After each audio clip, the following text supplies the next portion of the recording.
welcome to my YouTube channel. I am Siddhant, currently working as a BI analyst in Amazon, and I have created this YouTube channel to come across all the problems which are asked in interviews from different tech companies and try to solve these questions so that people who are trying to enter into this domain of data scientists, data analysts, data engineers, senior business analyst, or analytics specialist. In all these interviews, SQL questions are one of the most important ones, and they are vigorously asked in all of these. I am trying to create a playlist where we cover all such SQL questions which are asked. So let's jump on to the question. So there were three tables which were provided. One was the customers table, one was the sellers table, and one was the orders table. And we had the order ID level data along with the when was the order date, what was the amount which was paid, which customer ID made the payment, and who was the seller ID whose product was sold. Question which was asked was to get the seller names who did not have any sale in the year 2024. So whenever a question is asked, we would always make sure that what should be our approach for such questions. And to bring on the approach, first we need to see what the structure of the data is. So here it is quite visible that this is the schema of the table. The customer ID will be joined with the customer ID of orders table, and the seller ID of sellers table will be joined with the seller ID of orders table if required. Now for the first question, we need the seller names who did not have any sale in 2024. So how do we approach this? So our approach will be that we know that the seller base, each unique seller we have in our sellers table, and the sellers who got a sale in whatever year or whatever time period the amount is in our orders table. So what if we take all the seller IDs which had a sale in the year 2024 and left join it on our sellers base table, and thereby only pick up those seller IDs for which the orders table seller IDs does not have any values. So basically in the output we want the seller names. So if we take the base seller tables, that is the seller ID, the seller name, and left join the seller IDs which had a sale here, the unique seller IDs, and left join it on the base table, we will get something like this. So if 201 got a sale, it will join correctly with the base table. If 202 did not get any sale in year 2024, then we will get null here. Similarly, 203, if it had got, it will join successfully. If it does not have the data, it will be null. And similarly, all the other IDs, be it 100 IDs or 1000 IDs, it will show up like this.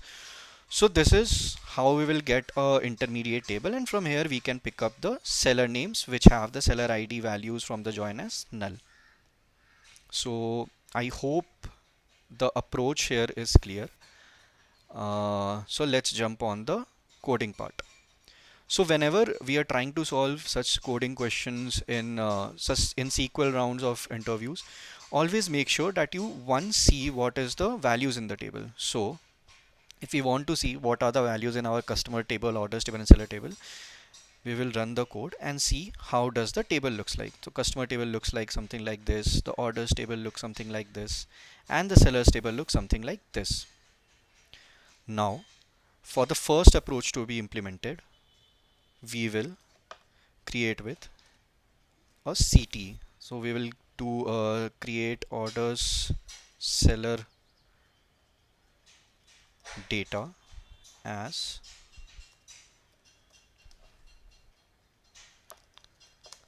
select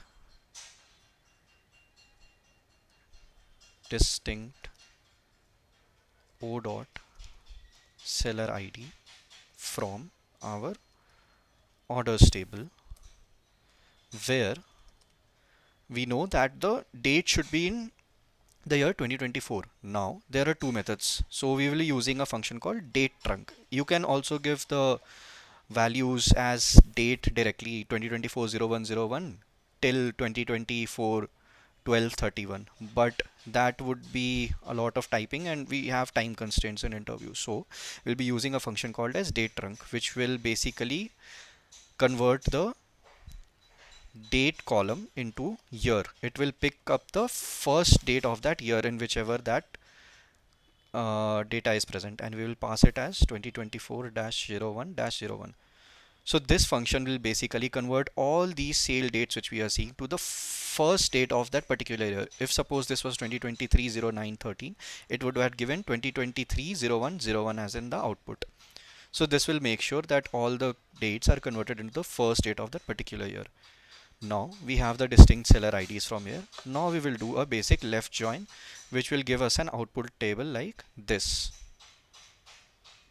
So let's write the code for that. So we will select seller ID, comma, let's give it a name as t1.seller ID, comma, t1.seller name, and t2.seller ID from our sellers table, which will be aliasing as t1, and that is the reason we gave t1 dot here. Left join our order seller data which we have created as t2, join it on t1 dot seller id is equals to t2 dot seller id, and here itself we can filter wherever our t2 dot seller id is null. So what it will do is it will only give us the output wherever we will see that these values are null. But now in the output we only want the seller names. So what we will do is we will just put it in our inline select statement and select distinct seller name from this code, and that's it. This will give us the output wherever the seller did not have a sale in the year 2024. So yes, in the output we can clearly see now that we are getting two seller names. One is seller 2 and one is seller 4. So seller 2 had null value and seller 4 had null value.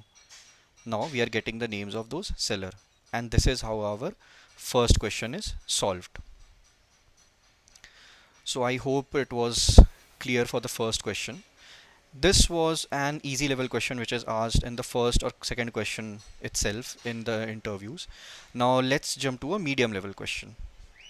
So the second question which was asked was to get the customer ID and customer name who had spent second highest amount in the year 2024, and if two customers have same amount spent, then we should be ordering it on customer IDs.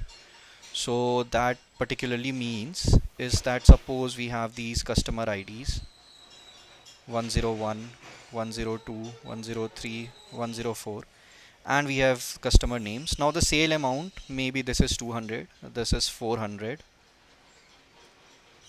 this is 500, and this is also 500. So in such case, the ranks that it would be given is this would be 1, this would also be 1, this would be 2, this would be 3. So the second highest is my 400. So whenever we want to find, we will have to give the output whatever the customer name was for the customer ID 102. Now we can also see an opposite case. Suppose this is 400. Now the rank will be 2 for both of these. What should we do in such cases? So in such cases, it is given that the order ID, if the amount is same, then we should be ordering it on customer ID. So customer ID is lower for customer 102. So this will be getting the rank 2 and this will be getting the rank 3, even though both have the same sale amount. So how do we solve this? So here we'll be using the concept of window function, aggregation, and group by with CTEs. So let's try and solve this question. So we'll be creating a CTE with base. You can give any name of the CTE. And first what we need is we need the total sale amount at a customer ID level. So what we will do is we will take the customer ID comma sum of sale amount as total sales from our orders table, group by the customer ID, that is we can directly give it by group by 1. So this will give us each customer what was the total number of sales, but that was in the year 2024. So add a where clause. Where similarly we can use the date trunc function to keep it simple. So where date trunc year of sale date is 2024-01-01. Now each customer ID who had bought in the year 2024, we will get the total sales of what was the amount in the year 2024. Now we will have to add the ranks based on the total sale. So for this we can put it in an inline select statement and use select customer ID comma total sales comma. So first let's use the dense rank. In fact, let's use all the rank functions which we know and see which is the best one to solve it. Over partition by. Now we don't have any one particular window on which we can partition. So we will need one such column for which the value is same and it can be partitioned into a single window. So let's take our year column itself as a window. Now we will create a new column here itself and we will use this year column to create a window function. So using this as partition by year, and we will order it by our total sales in a descending order as our dense rank number. Similarly, let's write down the other rank functions, which is the rank and the row number. So we will use rank function. This is, let's keep it rnum, and let's also use row number over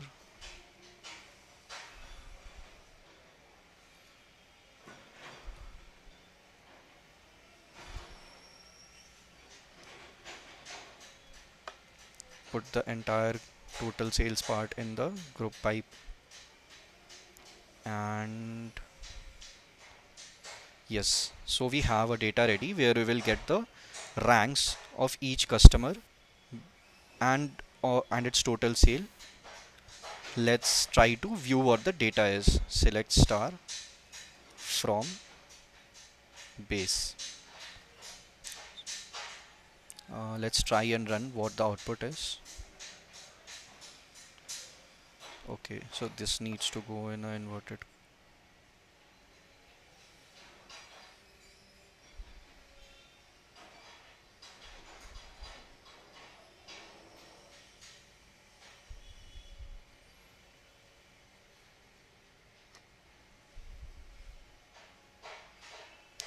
There is still an error. Columns order dot customer ID must appear in group by. Okay. So we added a year as well. So let's keep it as group by 1, 2 and try to rerun. Yep. So here is our output. Let's try and expand this.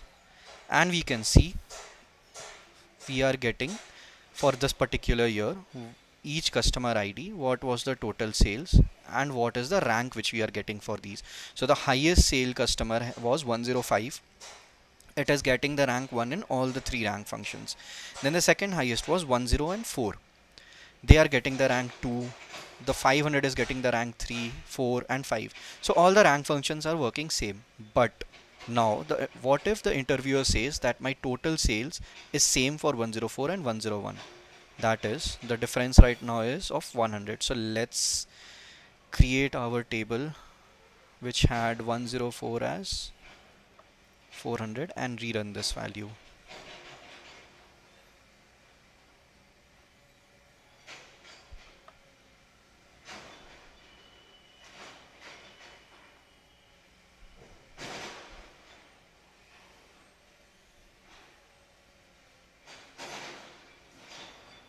Yes, so now we have total sales as 600 and 600 for both the customer IDs 101 and 104.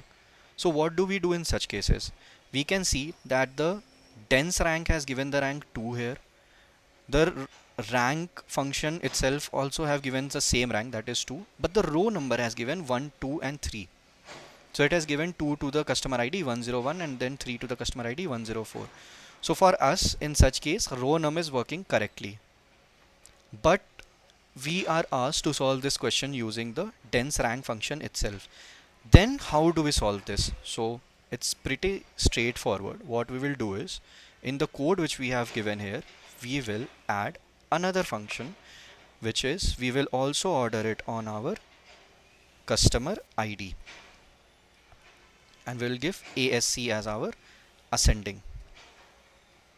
This specifies that order it by an ascending order and not a descending order. By default also it is ascending, but to make sure that anything does not go wrong, we will put the ascending keyword here. So let's try and run this now and see what is the rank coming out. Yeah. So now we can see that the ranks are 1, 2, 3, 1, 2, 3, 1, 2, 3 for all the rank functions and row number functions, and it is all aligning. Now it's straightforward, and we just need the second rank from our customer ID, but we needed the customer name. So in the question it was to get the customer ID and customer name. So we also have to do a left join on the customers. So let's keep it as T1, left join the customers table as T2, and join it on T1 dot customer ID is equals to T2 dot customer ID. Only select T1 dot customer ID comma T2 dot customer name, and give a where filter, that is where my any of the rank functions which we can use, where my drnum is equals to 2, and run this. So we can see that it gave the answer as 101, which had the rank 2 as our output, and that's how it used all the window functions together in one question itself. And it can happen that the question can be really straightforward, but the interviewer tries to see in depth how do you manage different cases, how can you use one single function and to make tweaks in it in order to give the result in the desired output. We could have used row number, but what if the interviewer asks key solve it using just the dense rank? So there are many such cases which look straightforward, but the interviewer tries to see your in-depth knowledge and wants to see how do you solve it using that particular function and tweak cases in such situations and the joins. So yeah, this was the basic and the medium level question which was asked in the Razorpay interview, and I hope that you guys have liked this video. Are there any questions or any doubts or any such tweaks which you want me to clarify on, please feel free to comment in the comment section. Thank you all, and I hope you all like this video. Please do subscribe and like to this channel so that I can be motivated to create the playlist as well. And there will be multiple such questions of multiple companies which I will be trying to uh, bring it up here and try to use different functions which are being upgraded still. So thank you.